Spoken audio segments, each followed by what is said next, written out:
know who produced it? Is it tax paid? So looking at each of those technologies very briefly, volume and tax verification, our view is there is a lot of power in using internet-type technologies, using sort of banking-type security systems to ensure that when anyone is actually producing product, they have to be registered formally with government. Their production facilities have to be registered. Their production lines have to be registered. They cannot produce without you as government seeing the actual production of what is coming out of their factories, declaring it beforehand and enabling you to then reconcile what is actually being produced and therefore what is the tax that should be paid. Now, we've built technologies to do that. Our view is absolutely the control, as in who has oversight, should be with government. It shouldn't be with industry. We fully accept that point, but what we do say is that we know how to run our lines, our production lines. We know how to actually operate. Let us operate within a secure environment that you as government have oversight. In terms of your tracking and tracing, we have already implemented tracking and tracing. Okay? We have extensive deployment. And one of the key things about tracking and tracing is we as the four multinationals have already implemented tracking and tracing as part of our agreements with the European Union. So we have signed cooperation agreements with the European Union and the 28 member states. These are legally binding agreements. As part of that agreement, this is a supply chain control agreement, we have implemented track and trace systems. These track and trace systems deliver on what is required by the FCTC, the Framework Convention on Tobacco Control, and in particular the illicit trade protocol that's just recently developed, and it was again talked about this morning. It complies with those requirements, okay? And we are now pushing further into pack-level tracking and tracing. We're now looking at, as required, tracking and tracing beyond first customer, so into the supply chain. And to give you an idea of the level at which we're tracking and tracing, we've implemented tracking and tracing is somewhere in the region of 700 production lines. We're now tracking and tracing across 868 distribution points, so that's warehouses, that's wholesalers, distributors. And we have tracked and traced collectively somewhere in the region of 5 billion cartons of cigarettes and somewhere in the region of 100 million plus master cases. So this is real, tangible technology. Okay? And this technology has not just been implemented in the EU, we've also implemented in a lot of the countries, as I showed you before, with Western Europe that sit around the EU. So my request is, please have a look at what's already installed. You may find actually in your country we've already implemented some of these technologies. And as I said before, we are very willing to share what this technology is, how it works, and if need be, talk to some of the other smaller manufacturers and wholesalers and explain to them how they can implement similar technologies. The final element is product authentication. Again, through some of the components we've developed, we believe we can provide very, very secure authentication tools, which are based on direct print onto pack. We believe that's far more secure technology based than using things like tax stamps.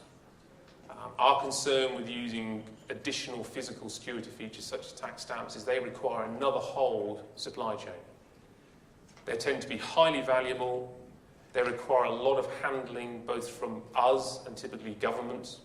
You have an overhead then of managing and securing and supplying those tax stamps. And ultimately, they get diverted in themselves. They get copied in themselves. Our view is direct online printing based on, as I said before, highly secure technologies, internet banking type standards of security. There is an alternative way which is more secure, that doesn't rely on a physical supply chain. Ultimately, all of that exists. We have built it, it is available. We'd be very willing to share it with you. But the key point is by combining all of those different technologies, you actually have a suite of technologies that can help you fight these different illicit trade problems.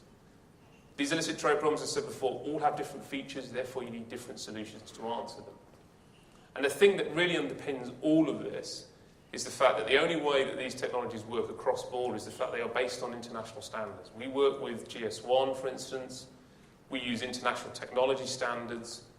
Even though we are four manufacturers, we actually do use different individual technology components.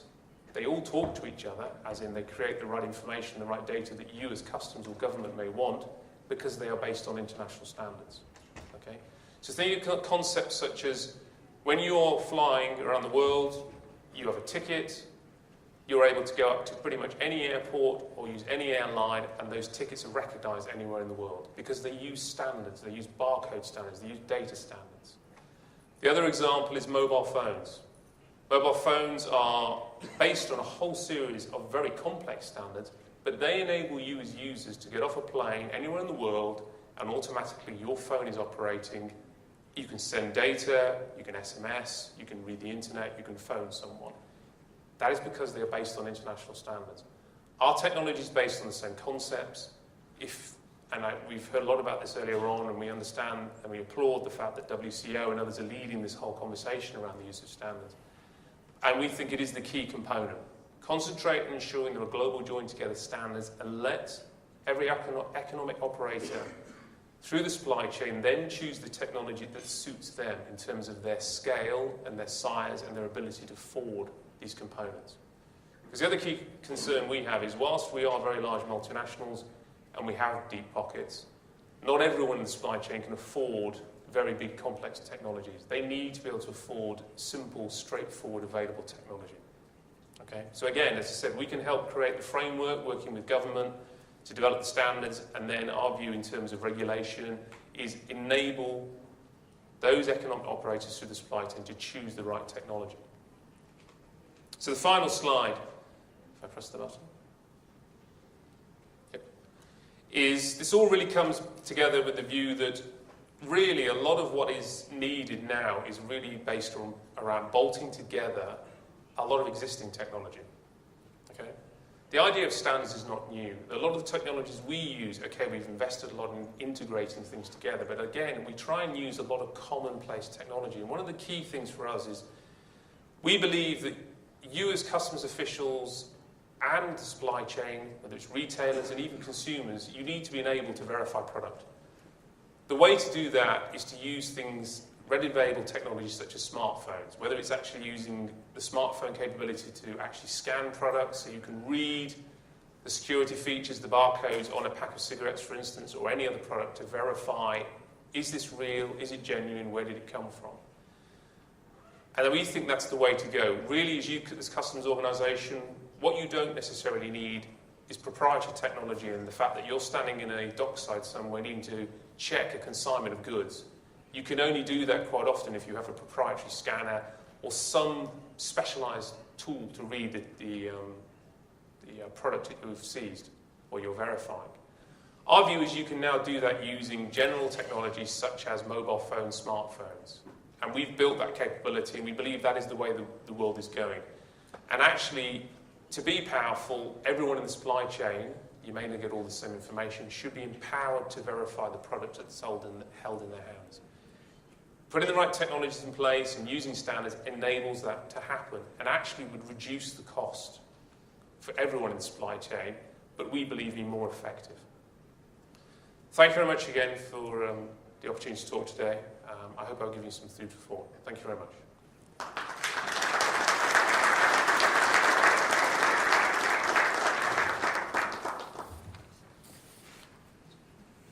All right, our last distinguished speaker is Dr. Ed Morton, and he's the technical director with Rapiscan Systems. Dr. Ed Morton started his career in medical X-ray imaging with research appointments in the UK and the US. On his return to the UK, he spent a decade building up a research team at the University of Surrey focused on radiation transport modeling and radiation detection, X-ray source design, and X-ray imaging. Out of this research, he formed a company to commercialize real-time tomographic X-ray imaging, which is now an approved technology for automated explosive detection in the aviation sector. Currently, he is technical director for Rapiscan Systems with the primary responsibility for design of cargo and vehicle inspection systems.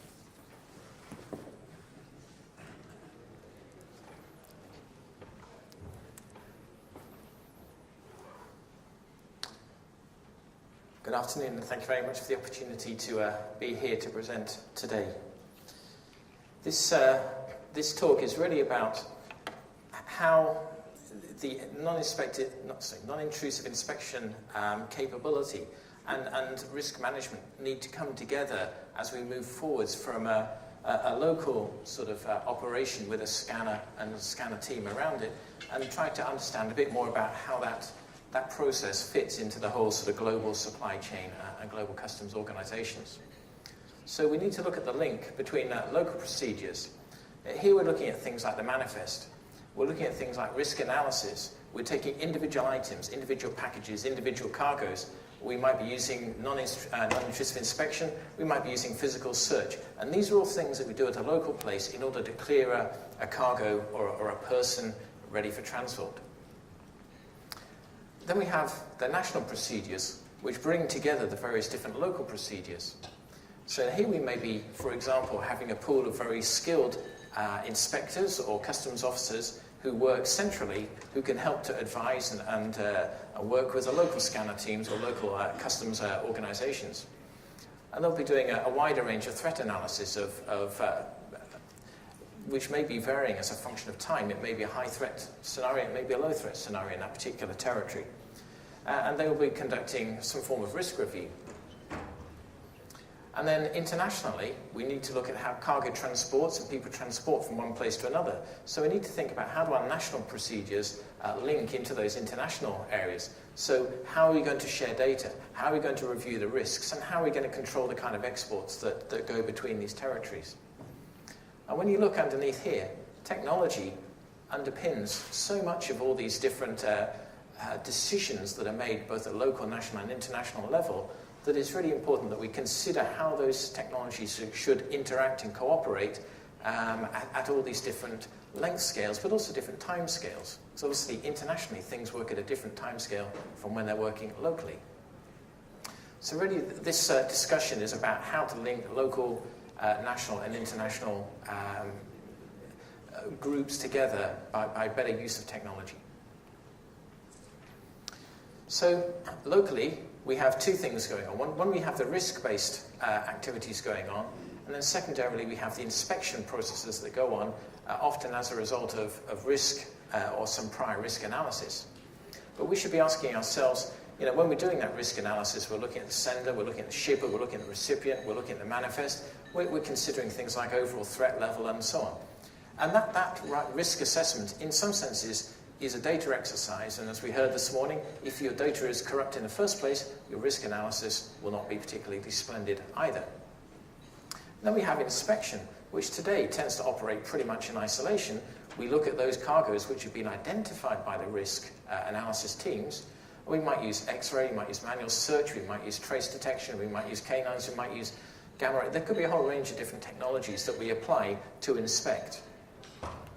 And the question is, we have a risk department over here, we have an inspection scanner team over here. How do we combine these two together to maximize our detection rates? Because in the end, it's about how much can we find.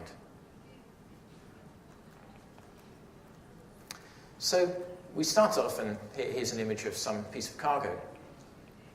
We can start to run automated detection based on these images. So we can start to look at features, things like shape, things like texture, density, structure, so on. These are things that we can see in an image that you can't see in a risk report. We can start to do image comparison. So when I see an image that's declared as, a household move, do all household moves look the same, or does household moves all look completely different? Often we'll see the same vehicle or the same container coming back time and time again. So if that cargo is coming back or that vehicle is coming back, we should look at that in the different scans and see how much has changed between the two. Then, of course, we can do manifest verification. So does what is declared seem to match to any sense at all with what has been observed? Because if the two don't match, clearly there's some issues. And then we can use things like, techniques like colouring the images to provide a better view of what is a high-density cargo, what is a low-density cargo, to give the inspector further information that they can't just physically see in the image. So these are things which are determined using mathematics. We can look at other things, centre of gravity. You can't see centre of gravity very easily, but you can calculate it. And if the centre of gravity is in an unusual place, again, that throws up something about the cargo which is suspect. So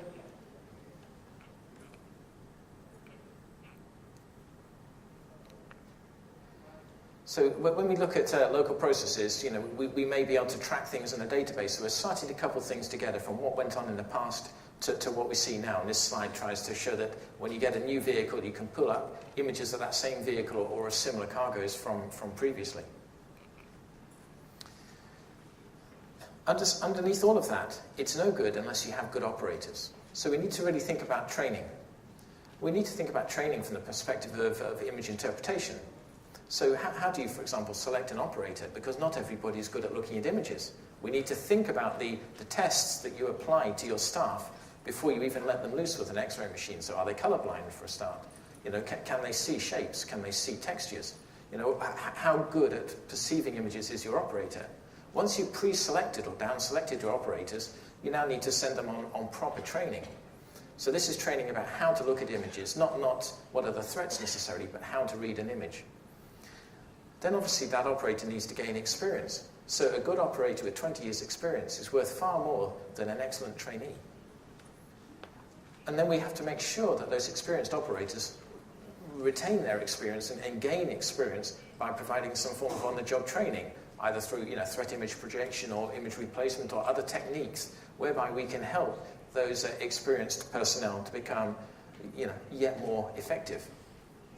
And on the risk analysis side, we need to look at training here also.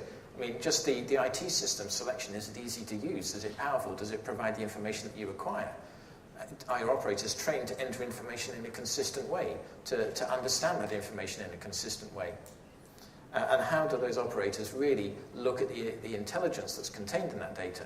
Yes, of course, a lot of it is done through computers, but in the end, people need to make the final decisions. So training is a key part of all of this, and it really ties the whole thing together.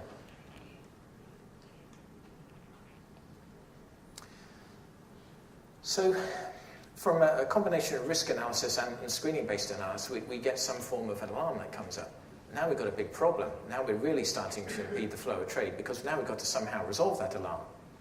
So on one side, you can go to manual search, which is expensive, it's time-consuming. Maybe you damage the cargo. I mean, if it's a medical product or if it's a food product, that cargo may need to be consigned to the rubbish bin rather than being sent on to a customer.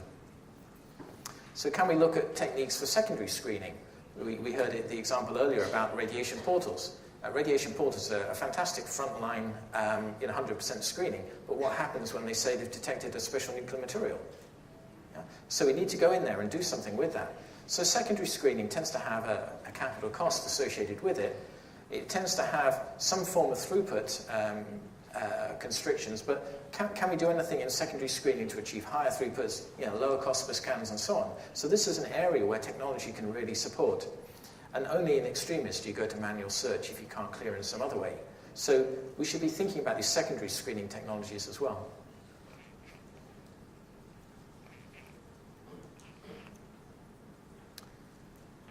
So that was all happening at a local level. Now as we move to a more sort of national level, we might have multiple scanning sites or multiple areas where we've got risk data coming from. So you might have regional offices and scanning sites. And somehow that all needs to be connected together in a wide area network. So now it's all about standards. How do we connect multiple imaging devices together? How do we connect trace detectors with canines, with everybody else, and bring all that information together in a way where we can mitigate the risks and clear those alarms? So now we need input from head office, who will then make those final arbitration decisions. So this picture is simple, but it's in reality it's extremely complicated to actually make such systems really exist and work. So we need to look at how do we share information together. So these are common themes that you've been hearing throughout the course of the meeting so far.